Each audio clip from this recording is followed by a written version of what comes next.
noite a todos, sejam todos bem-vindos na nossa casa de amor, na nossa casa de paz, para entendermos um pouco mais sobre o Evangelho de Jesus. Dá para ouvir minha voz aí? Tá ótimo. Para entendermos do Evangelho de Jesus, a sua boa nova, aquela esperança de paz e luz que ele trouxe para que nós pudéssemos viver e vivermos um pouco melhor, ou tentar viver um pouco melhor. Antes de qualquer coisa, vamos buscar Jesus? Vamos buscar o nosso Mestre Maior?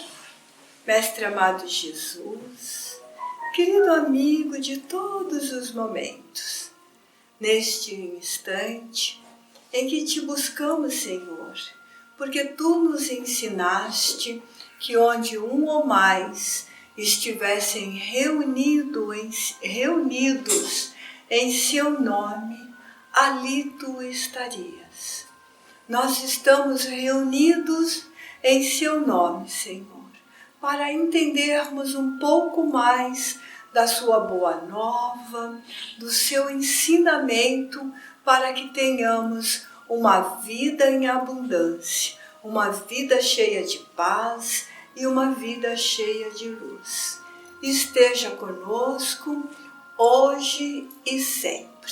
Que assim seja. Vou sair do quadrado aqui, porque eu deixei a música para a gente fazer a prece, né? O nosso ensino desta noite é sobre a caridade, caridade material e caridade moral. O que Jesus quis dizer com isso? O que ele quis ensinar para nós sobre a caridade? Essa parte da caridade é naquele momento que Jesus, estando no templo, observando a atitude do seu povo, como que eles doavam no templo, como que eles faziam essas doações, ele fala da importância de que quando nós vamos fazer a caridade, a mão direita, o nosso lado direito, não pode ver, a mão esquerda não pode ver o que a mão direita está fazendo. No sentido de que, quando nós estivermos fazendo alguma coisa de bom para outra pessoa, que esta coisa seja oculta, que esteja entre nós e a espiritualidade, nós e Deus, que está no invisível, mas que vê tudo aquilo que nós fazemos. Quando nós pensamos sobre isso, sobre a caridade, nós ficamos com um pouco de dúvida, de dúvidas no sentido de que como é que a gente consegue fazer caridade sem que as pessoas fiquem sabendo. Isso se torna um pouco difícil, porque quando nós vamos fazer caridade, essa doação que nós estamos fazendo é para uma instituições, são para as instituições. E é difícil de você fazer isso anonimamente. Tem que ter alguém para receber, tem alguém para saber. Então, a gente fala assim, o que seria essa caridade sem ninguém ver? E é por isso que é caridade material e é caridade moral. Então, tudo que está relacionado à nossa vida material, nós temos que entender que a vida encarnada, ela é muito forte, ela é imprescindível na nossa vida, nós precisamos dela, e ela tem uma força muito grande no nosso espírito, na nossa existência e tudo aquilo que a gente vai fazer da vida. Nós estamos com dificuldades, nós estamos com problemas, nós lembramos mais da espiritualidade. Nós estamos bem, estamos felizes, a nossa vida está fluindo, está acontecendo, a gente meio que desconecta da espiritualidade, meio que desliga, a gente faz aquela prece meio que da boca para fora, meio que por obrigação, meio que por tradição, faz a prece para dormir, faz a prece ao acordar e ela é mecânica, você faz porque você aprendeu desde pequeno que você deve agradecer. Agora, quando a nossa vida não está fluindo, quando está acontecendo alguma coisa, essa prece tem uma intensidade, tem uma emoção, tem uma carga de espírito, tem uma comoção. E nós procuramos fazer isso com a maior sinceridade possível. Passa um tempo, a nossa vida volta a fluir e nós voltamos nessa rotina. Isso é normal? Isso é natural? Nós sabemos que sim, porque quando Jesus estava conosco, quando ele se fez homem e estava conosco, chegou um momento da vida dele que ele tinha que passar por uma situação muito mais difícil do que as demais. Ele passou por várias situações difíceis, foi tentado, foi encurralado, teve uma série de coisas, mas aquela era a mais grave, a mais profunda. Tem lugar aqui na frente, ó, a mais profunda. Então o que ele fez? Ele foi para o horto orar. Nós não fazemos isso quando nós estamos passando por uma coisa mais difícil, mais profunda, a gente procura orar, a gente procura ficar sozinho, a gente procura se isolar para orar. Jesus também fez isso. E nesse lugar, quando ele estava orando, ele pediu para que Deus passasse aquele cálice da vida dele. Ele não estava se sentindo pronto e preparado para passar por aquela situação. Então, 3 vezes ele orou pedindo que passasse o cálice. Passe esse cálice de mim. Né? E depois dessas 3 vezes, ele orou de novo, dizendo no fim da oração que não era para ser feito à vontade dele, mas à vontade do Pai que estava nos céus. E para os discípulos entender aquela situação de agonia, os discípulos escreveram depois que ele transpirou sangue, e aí nós vamos poder entender a agonia dele nesse momento.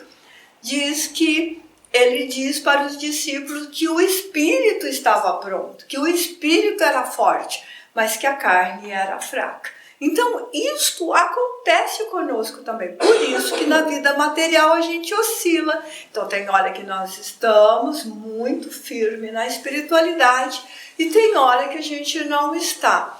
Para isso melhorar e a gente separar caridade material da caridade moral, Jesus trouxe um passo a passo para que a gente fizesse isso. E muitas vezes nós esquecemos deste passo a passo. Eu vou eu vou resumir esse passo a passo aqui hoje, que Jesus trouxe, que não é muito difícil, não é muito complexo. Mas antes de eu falar disto, eu quero falar que a caridade material, nós vamos fazê-la sempre e ela se chama filantropia. Então, todas as vezes que nós vamos doar na matéria, relacionado à matéria, cesta básica, material de limpeza, agasalho, qualquer coisa que esteja relacionado, tem lugar aqui na frente, qualquer coisa que esteja relacionado à vida física, ela vai se chamar filantropia. Nós vamos fazer isso porque é necessário.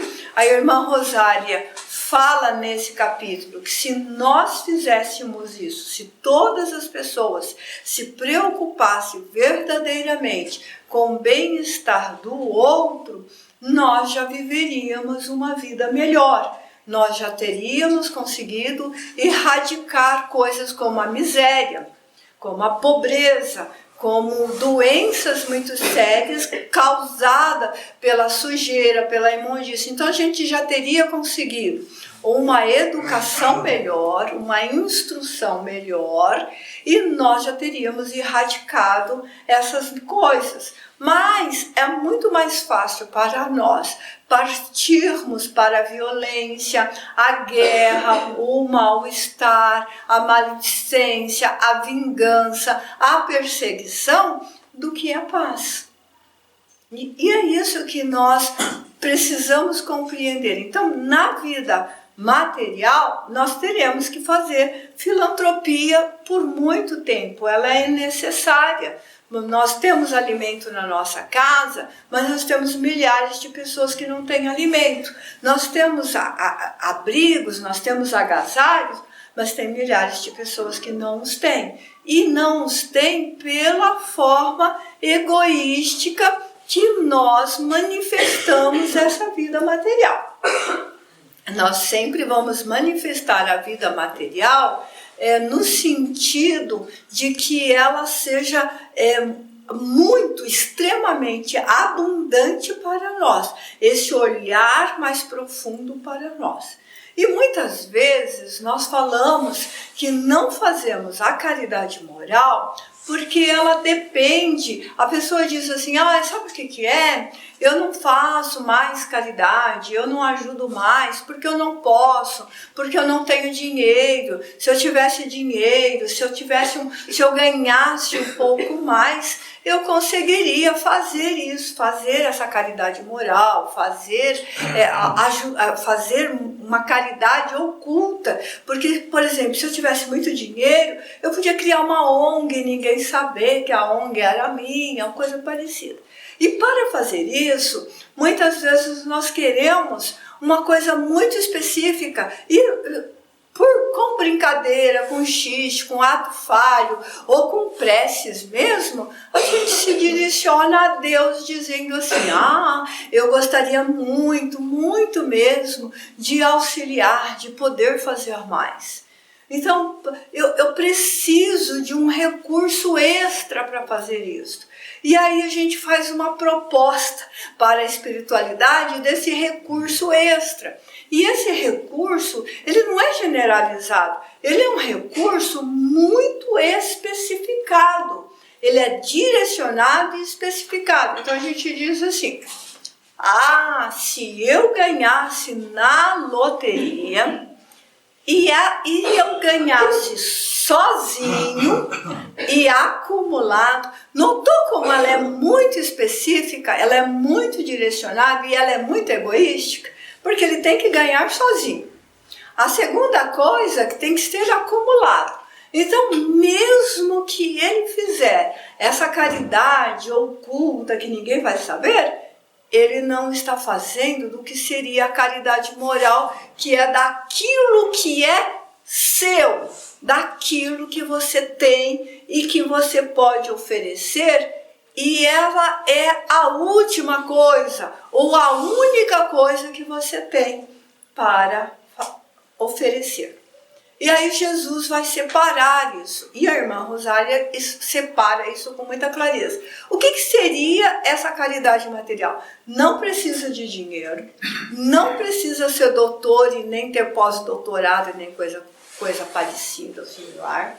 Não precisa ter muito tempo e não precisa ser num lugar específico. A caridade moral, ela pode ser feita por todos, sem exceção, quando nós guardamos a nossa dor, quando nós pegamos a nossa dor, as nossas dificuldades, as nossas necessidades, colocamos no bolso e ficamos abertos à dor do outro. Cacilda Beck que dizia, pego a minha dor, coloco no bolso para cuidar da dor do outro. Então, quando nós conseguimos fazer isso, o que nós fazemos? Nós abrimos-nos para a empatia, para a possibilidade de saber, de acolher, de ouvir com o coração, ouvir, silenciar o barulho da nossa mente para sentir e saber um pouco da dor do irmão. E não concorrer com ele, porque às vezes a gente vai ouvir o irmão e aí a gente concorre. O irmão vem e diz assim, vou dar um exemplo de luto, olha, mas eu estou com muita dificuldade, eu estou com muita dor, eu estou sofrendo, porque meu pai morreu, porque a minha mãe morreu, eu perdi. E aí a gente diz assim, mas não existe a morte, existe a morte só para o corpo físico, ok? Nós temos esse conhecimento, só que a morte no corpo físico é uma separação. É uma separação que foge, a pessoa está viva, mas ela não está mais no nosso convívio e nós vamos sentir falta, nós vamos sentir saudade, ela não está para aquele bom dia, não está na nossa mesa, não está na conversa diária, nós sabemos que vamos encontrar, mas nós vamos sentir essa necessidade. E aí a gente diz assim, mas eu também passei pelo luto, eu também tive uma perda. Ok, só que cada um de nós temos uma forma de sentir e é impossível nós sabermos o jeito que o outro sente. Como não, Sônia? Nós podemos sentir o que o outro sente? Não, porque o nosso cérebro, e Deus criou assim, o nosso cérebro é individualista. É por isso que a gente fala a individualização da espécie. Você individualizou, você ficou único, você ficou separado. Então, ok, mas eu sei, eu passei pelo luto. Sim, eu passei pelo luto, eu tenho uma dor, a minha dor faz com que eu tenha empatia pela dor do outro. Mas a minha dor é diferente da dor dele. O meu sentir é diferente do sentir dele. Mas eu vou ficar empático, eu vou compreender isto. Eu vou saber que pelo que eu passei, que o que ele está passando não é fácil. E isso nós podemos fazer com todas as coisas, não só com o luto, com uma dificuldade financeira, com a falta de trabalho, com uma série de coisas, com vícios e tudo mais. E é isso que nós estamos abertos. E é aí que Jesus trouxe essa regra. Ele diz que para nós compreendermos e para que nós possamos crescer, nós teríamos que começar pela aceitação. O que é a aceitação? A aceitação é a gente entender que está num experimento encarnatório que nós pedimos, um experimento na vida física, e que nós passaríamos por expiações e que passaríamos por provas, que teria dias difíceis e que teriam dias mais fáceis, que encontraríamos pessoas fáceis e pessoas complicadas, e que nós estaríamos aptos a nos aceitar e aceitar essas pessoas, e nós estaríamos aptos a confiar que a nossa vida se prolonga pela eternidade, que estamos vivendo uma etapa e que nós temos força, capacidade e entendimento para vencer aquilo, porque se não tivéssemos, nós não teríamos sido autorizados à encarnação. Isto é a aceitação. Em seguida vem a compreensão. O que é a compreensão? Eu compreendo todas essas coisas que eu acabei de explicar e compreendo que o meu irmão está vivendo drama semelhante, que o meu igual, que o meu semelhante, aquele que é humano, está vivendo experiências semelhantes com as minhas. E que nessa experiência semelhantes, nós podemos ser atravessados. O que é ser atravessado? A dor daquela pessoa, a vida daquela pessoa pode te incomodar e muito, porque você vai sentir que já falhou com aquela mesma situação. que já cometeu o mesmo erro e que aquele irmão está fazendo uma coisa que não deveria. E a gente precisa compreender que nós estamos numa escola e que essa escola, apesar de sermos todos alunos, também somos todos mestres uns dos outros. Então nós somos alunos e mestres uns dos outros.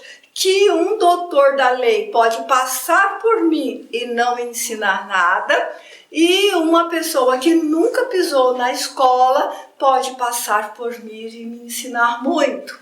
E idem do meu lado. E que nós estamos em estágios diferentes. Então, quando a gente diz, só muda de endereço, só muda a carinha do RG, ou só muda o número do RG, é mentira isso, gente.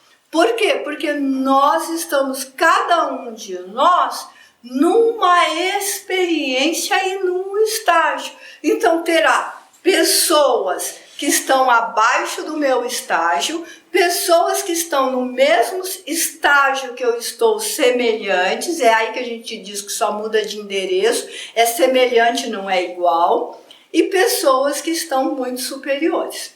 Então nós vamos compreender isso. Vem o terceiro passo, que é o perdão. E esse passo do perdão, ele é muito complexo, ele é muito difícil. Por quê? A primeira coisa que nós temos que perdoar é a nós mesmos. E nós somos os juízes muito cruéis de nós. Então a pessoa comete uma coisa muito grave, ou não tão grave assim, a gente fala, ai, coitado. Estava doente, vai ter outra oportunidade, não vai faltar momentos para ele se... Agora, se você acha que cometeu um erro, mas é que eu sou um zero à esquerda mesmo, sou uma besta quadrada, um jaguara, como se diz lá no Rio Grande do Sul, e aí você fica se punindo. Você não precisa nem de inimigo, né? Eu acho que eu tenho uns obsessores cuidando da minha vida. É você mesmo com um pensamento desse, né? Então nós precisamos começar o auto-perdão e perdoar o outro. Acontece que o outro nem sempre faz aquilo que nós gostamos. E perdoar aquilo que o outro fez é muito difícil. E nós precisamos perdoar para poder ter essa conexão com a espiritualidade. Porque se eu não consigo perdoar aquele que eu vejo, como que eu vou recorrer àquele que eu não vejo? Jesus explicou sobre isso. E aí, perdoar é um processo que nós precisamos fazer. E nós ficamos muitos séculos e muitas encarnações repetindo por causa do perdão. Logo após o perdão, vem o processo da amizade. E o processo da amizade, ele é maravilhoso, que é o próximo passo. Por quê? Porque Jesus disse assim, tendes aprendido, os antigos lhe ensinaram o quê? Que deve servir a Deus, que sois servos de Deus. Mas eu vos tenho chamado de amigo, e eu vos digo que não existe amor maior do que este na terra. Então, Jesus nos tira da condição de servo, nos coloca na condição de amigo, que é uma coisa fantástica e extraordinária, e diz que Ele é nosso amigo. E por que a gente tem tanto medo de Jesus? E por que a gente fala assim, Senhor, amigos, a gente empurra Ele, enquanto a gente deveria dizer, meu irmão maior, traz um pouquinho mais de lição, estou precisando de ti, olhe para mim, veja a minha miséria moral. Então ele diz isso, vos tenho chamado de amigos. E que nós devemos ser amigos uns dos outros, porque o maior amor que pode existir é o amor na terra, é o amor de amigos. E quantas pessoas que a gente conhece que a gente diz assim, nossa, eu nem pisco, eu não pisco e dou minha vida por essa pessoa. Eu gosto tanto dessa pessoa, eu amo essa pessoa, porque a gente usa a palavra amor de forma genérica. Eu amo tanto essa pessoa que eu não pisco, dou minha vida por ela. Este é o amor de amizade que Jesus está dizendo. Por que ele não é o amor de verdade? Porque ele está condicionado. Nós amamos uma pessoa assim. Nós damos a vida por uma pessoa assim. Nós fazemos alguma coisa por uma pessoa assim. E isso está condicionado. E aí vem o último passo de Jesus, que nós ainda estamos bastante longe de alcançar, que é o amor incondicional. Por que nós estamos longe de alcançar? Porque nós temos o amor condicionado.